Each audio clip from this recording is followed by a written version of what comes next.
In a phone call Friday, Trump praised Chinese President Xi Jinping for backing the recent UN vote to impose tougher sanctions on North Korea. Photo Reuters Bedminster, NJ. Even as he seeks Beijing's help on North Korea, President Donald Trump plans to sign an executive order asking his trade office to consider investigating China for the alleged theft of American technology and intellectual property, an administration official said Saturday. That step is expected Monday but won't come as a surprise to the Beijing government.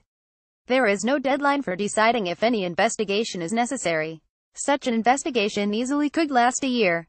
In a phone call Friday, Trump praised Chinese President Xi Jinping for backing the recent UN vote to impose tougher sanctions on North Korea, and the leaders reaffirmed their commitment to a nuclear-free Korean peninsula. But Trump also told Xi about the move toward a possible inquiry into China's trade practices, according to two U.S. officials familiar with that conversation. They were not authorized to publicly discuss the private call and spoke on condition of anonymity. Trump wants government officials to look at Chinese practices that force American companies to share their intellectual property in order to gain access to the world's second-largest economy. Many U.S. businesses must create joint ventures with Chinese companies and turn over valuable technology assets, a practice that Washington says stifles U.S. economic growth. Trump's action amounts to a request that his trade representative determine whether an investigation is needed under the Trade Act of 1974. If an investigation begins, the U.S. government could seek remedies either through the World Trade Organization or outside of it. China's Foreign and Commerce ministries did not immediately respond to faxed requests for comment Sunday. While Beijing has promised to open more industries to foreign companies, it also has issued new rules on electric car manufacturing, data security, internet censorship and other fields.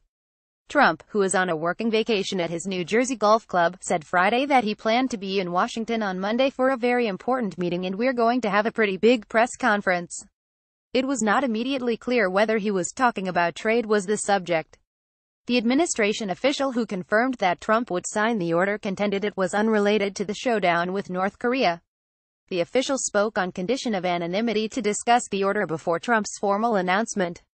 As the crisis has unfolded, Trump has alternated praising China for its help and chiding it for not ratcheting up pressure on its Asian neighbor. "I think China can do a lot more," Trump told reporters Thursday. "And I think China will do a lot more." Trump has escalated his harsh criticism of North Korea for days, tweeting Friday that the U.S. had military options locked and loaded. Xi, in his phone conversation with Trump, urged calm. "At present, relevant parties should exercise restraint and avoid words and actions that would escalate tensions on the Korean peninsula," Xi said, according to the statement provided by China's government. Trump, in the past, has tied trade policy to national security. In April, he said he would anti-label China a currency manipulator in return for help in dealing with North Korea. This past week, Trump said he could soften his views on trade if China stepped up its assistance, leading to speculation that the investigation could be a negotiating tactic. The forced sharing of intellectual property with Chinese firms has been a long-standing concern of the U.S. business community.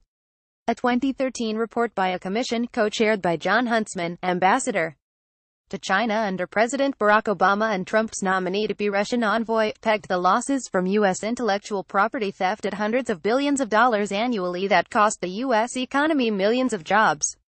Trump has requested similar inquiries on trade, but the reports haven't been delivered on deadline. Trump made addressing the U.S. trade deficit with China a centerpiece of his campaign last year and has suggested raising tariffs on goods from China. At the end of March, Trump asked the Commerce Department to prepare a report on the causes of the trade deficit, country by country and product by product, in 90 days. The report has yet to be released. Similarly, the president also asked for a review about whether steel and aluminum imports were jeopardizing national security. Commerce Secretary Wilbur Ross had hoped to finish the review by June, but parts of it remain in the final stages of interagency review. AP